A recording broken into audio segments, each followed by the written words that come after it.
In kooky crazy what the fuck news, Daryl Hall is filing a restraining order against John Oates from, you know, Hall and Oates. What I got, you got, that might be hard to handle. Y'all know the song. Hall and Oates, you make my dreams.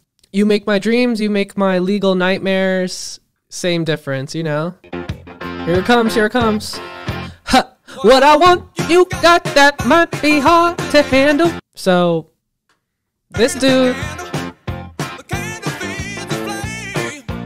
And remember, this was in 1980. So, okay, the tea is... This is especially heartbreaking for me because on my college application, one of the questions they asked me was, what is your anthem? What is your personal anthem? What's your song? And I said, You Make My Dreams.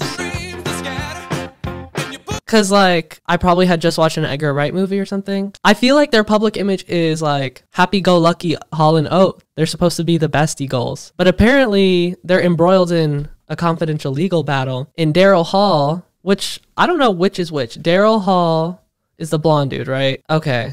John Oates is the dude with the luscious curly locks. So, Daryl Hall has a restraining order now against John Oates. And let's find out why. Sorry, no oat milk. Absolutely not a drop of oat milk. I feel like we should be playing some Hall & Oates music under this as we talk about the restraining order. Okay, there's not a lot of information coming out right now, but it's a complaint. It's a legal restraining order. And, oh, not me clicking on an ad. The internet's kind of overwhelming, isn't it? Hall, the blonde dude, filed a restraining order against Oates. Also, his name is Oates. Like, that's so iconic. But I'm pretty sure in order for you to have a restraining order, you have to have, like, legal evidence that someone is, like, stalking you or, like, is a danger to, like, your vicinity. And so the fact that, like, the most iconic pop duo has broken up to such a point where there's, like, that level of evidence, that's a little scary. And this is just all my speculation. This is all speculation, but TMZ points out Hall disparaged Oates on Bill Maher's Club Random podcast, saying, "You think John Oates is my partner? He's my business partner, not my creative partner." So clearly this has been something going on for a minute, boiling under the surface. But I kind of need to listen to this.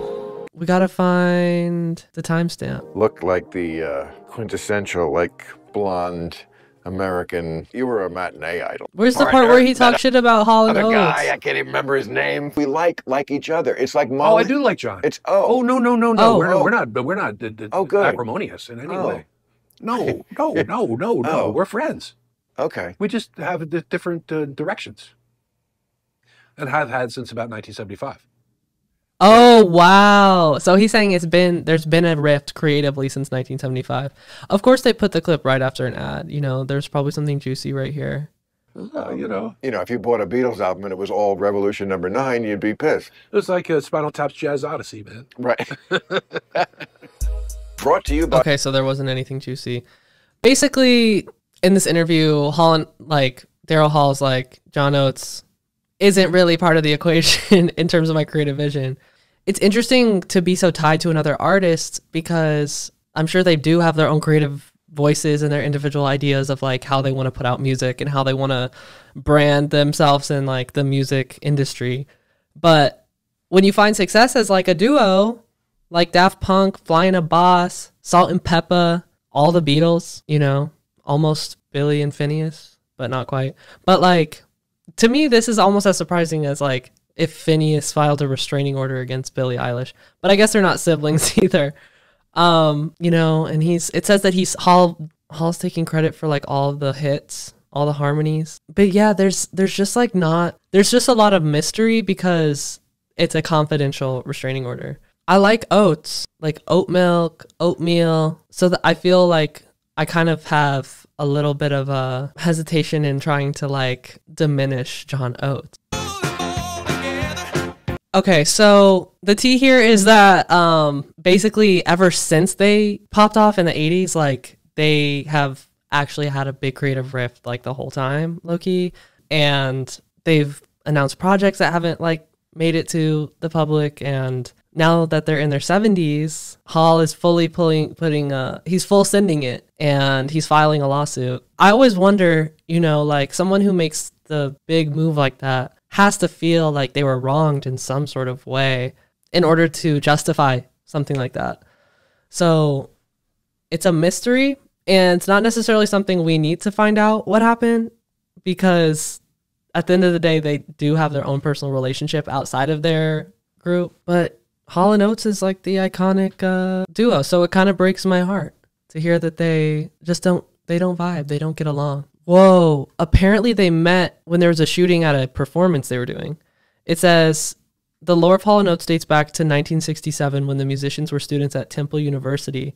As Oates tells it in his 2017 memoir, both men were performing in separate bands at a sock hop. What is a sock hop? When gunfire broke out and they ended up in a service elevator together. So we basically have a deranged gunman to thank for Hall & Oates hit music. TikTok Live gives you a notification when there isn't any sound because they think that like something got disconnected. So they're like, there's no sound, but it's really just them being like, there's dead air. No one's talking and you're on TikTok Live. But it's so crazy to me how like a duo who can create such beautiful music together can't sort out the interpersonal stuff. And I feel like they're both amazing in their own right. So there's probably like some pride and like creative ego vision at work here, but we'll have to wait to find out if he'll make his lawsuit come true. Well, you make my dreams come true.